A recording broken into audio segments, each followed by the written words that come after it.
Onison, I'm worried about you, man. If you don't calm down a little bit, you're gonna end up as one of those people who die in their 30s from a burst brain aneurysm or something. Hell yeah, I'm self-righteous. I don't murder anything. Well, neither do I, since the definition of murder applies to humans.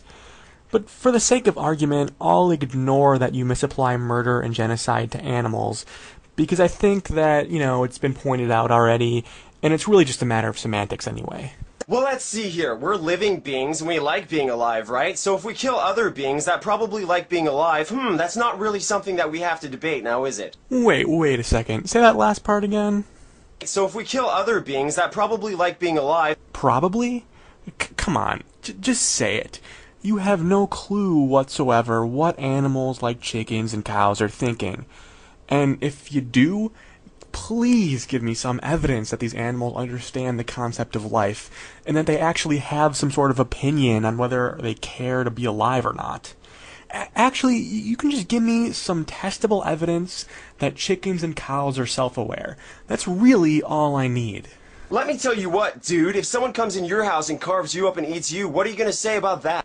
Well, I guess I'd say I'm a human being who has thoughts, feelings, interpersonal relationships.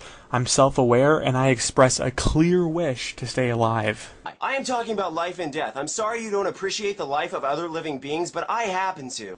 Really? 'Cause it looks like you're living in a house. It looks like your clothes are manufactured in a factory somewhere.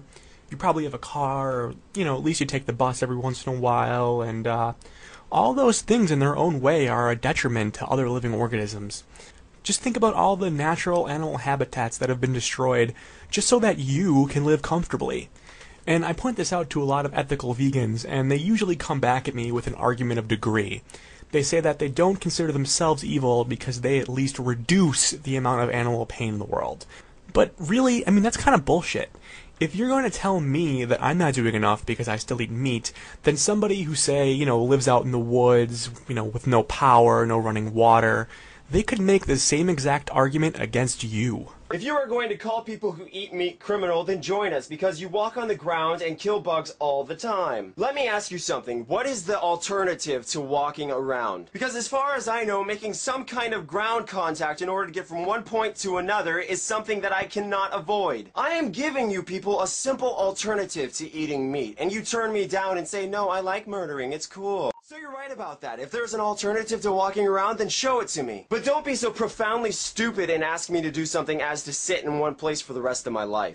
Okay, I've got a simple solution. Just carry a broom around with you and sweep the path in front of you wherever you go. There's millions of Janes that do this all the time. I'm not going to do that because I value the life of insects, about as much as I value the life of grass. But, you value insect life, so yeah, why aren't you doing this already? What about eating fish? God put fish on this earth. Okay, stop right there. Listen, chum, if you're going to respectively argue something that's based on facts, not fiction, you might not want to include God in the mix. And then they go on to say, in my religion, animals are killed. Whoops, stop, you just mentioned religion again. Congratulations, your argument is pointless. I criticize religion all the time, but listen to yourself. You sound exactly like a stereotypical angry preacher.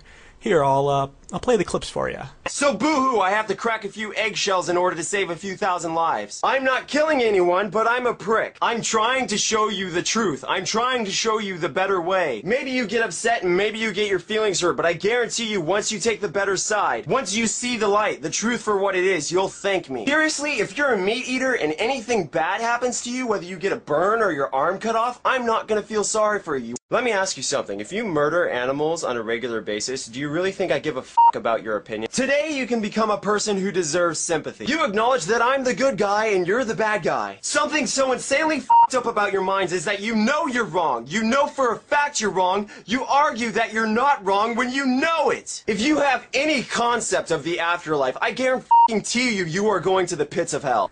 I'm guessing you consider the saying, you catch more flies with honey, somehow immoral.